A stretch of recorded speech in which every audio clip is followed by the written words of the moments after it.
Hello, Glory. I mean, Your Highness. We haven't seen you since long ago. Not since you started calling yourself we. Be respectful, sir. Your principles are magnificent. Meanwhile, I am responsible for saving the duchy. Save it from what? Bankruptcy.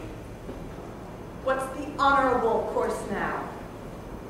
We'll have to declare war. What? A declaration? I don't hold well with surprise attacks. On the United States of America. Tully, we've no weapons, no resources, no machinery, and only 6,000 people. But we're in the right. Stop being so simple-minded and consider the consequences. If they won't negotiate honorably, we'll have to fight, regardless of the consequences. Which are that we lose. If you'd study recent history, you would see that the consequences of losing a war against the United States would mean history shows. This has to be considered. If I remember my history books correctly, there are few more profitable undertakings than to declare war on the United States. But Highness, and to be defeated. Profitable? To be defeated? The ink is no sooner dry on the surrender document than the United States is rushing in food, aid, and technical support to the former foe. Yes! It never occurred to me.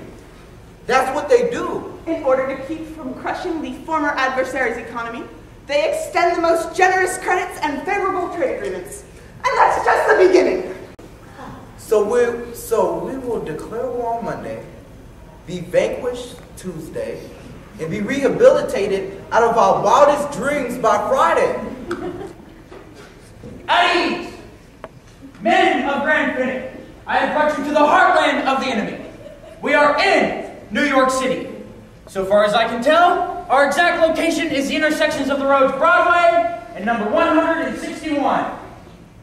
You two bowmen, shoot out their front tires, but we want them alive. Forward for Finnick! Briefly, Your Highness, we won. You what? The forces of Grand Finnick return as always, victorious. Let's get to the facts. Do you have any evidence to prove your ridiculous fantasy? With your permission, Highness. Yes, the evidence. Bring in the prisoners! Prisoners! 1, 2, 1, 2, 1, 2, 1, 2, 1, 2, 1, 2. Keep your heads! 1, 2, forward face! This is General Snippet of the United States Army and an officer of the Woman Army Corps. Professor Conkins is a nuclear physicist, and the object on that stick is the most powerful weapon in the world. Created by Professor Conkins, but now ours, by right of conquest. It doesn't look powerful.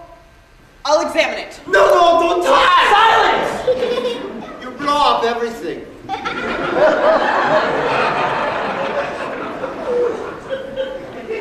You must have heard of nuclear weapons. When I was in France, I heard something over the radio. What? They're powerful.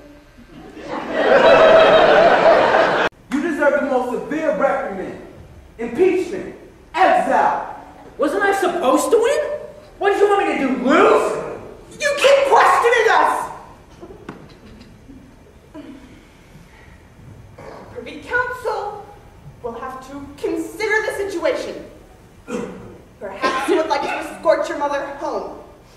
Yes, but before I leave, I have your favor to return.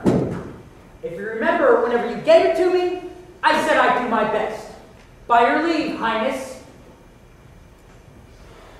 A proud day, my son.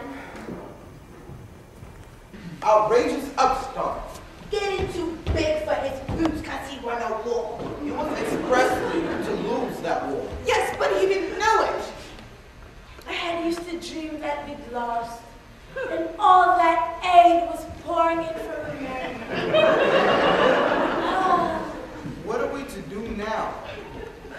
rehabilitate the United States?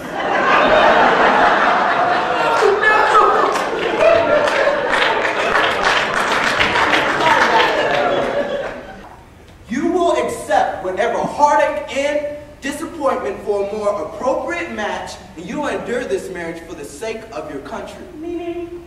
For more compelling reasons, you must marry Tully Bascom. What? Tully Bascom? I realize the terrible blow. His boar's characteristics, manners learned in the National Forest, and so stubborn. I must admit, you are convincing, Uncle. There's a patriot. This country fuss with that girl. This is far from settled. Oh? I mean, he may not want to marry me. Of course he will. Let's get these matters settled immediately. Hey, this afternoon. That's absolutely impossible. His mind is on other things entirely. There's no way of getting him to ask. It's not his place to ask. Not his place. As ruler of Grand Finnick, the proposal must come from you. Me? There's no harm in a walk through the National Forest. Perhaps you'll meet and get to talking. Nonsense! Locate the man at once. Tell him he's getting married. Let's practice. We command you, as our loyal subject, to marry us.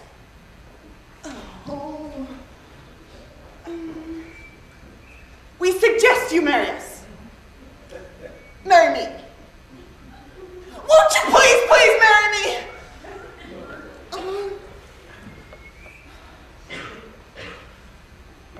Your Highness? Mrs. Bascom, I was expecting to see Tully. He'll be along soon.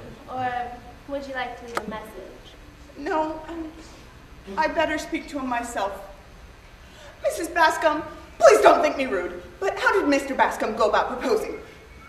To tell the truth, I did most of the proposing. Really? Through my father. How? Well, I had my father take Mr. Bascom aside and say something to the effect that he'd been asked by his daughter whether he would consent to being Mr. Bascom's father-in-law. By the time my husband to me caught the meaning, he was so surprised he kissed my father and shook hands with me. There's a matter we need to discuss. It's a matter of state. But it's personal, too. It's more personal than a matter of state. I'll do all in my power to help. It's not really a matter of helping. It's more a matter of cooperating. Of working with me. Working with you? Yes, not really. You say it. Me? Say it the way it was said for you. I'm told. Gloriana would like me to be her mother-in-law. Mother-in-law? But you're my mother. Precisely. But... And you're my only son.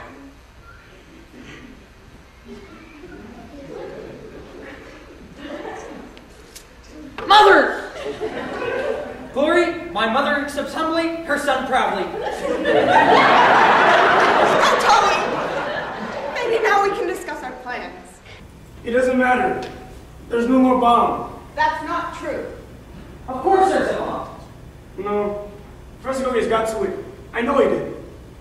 He said he was going to take out a... He was going to what? To make it safer, that's all.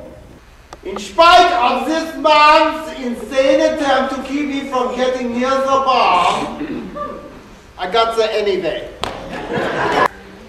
And I couldn't do a thing. What? Warn the world! They must not bring down the wrath of Grand Finnick! Your Highness, the only question remaining. Does he have your authority? He's our High Constable. And soon to be our husband.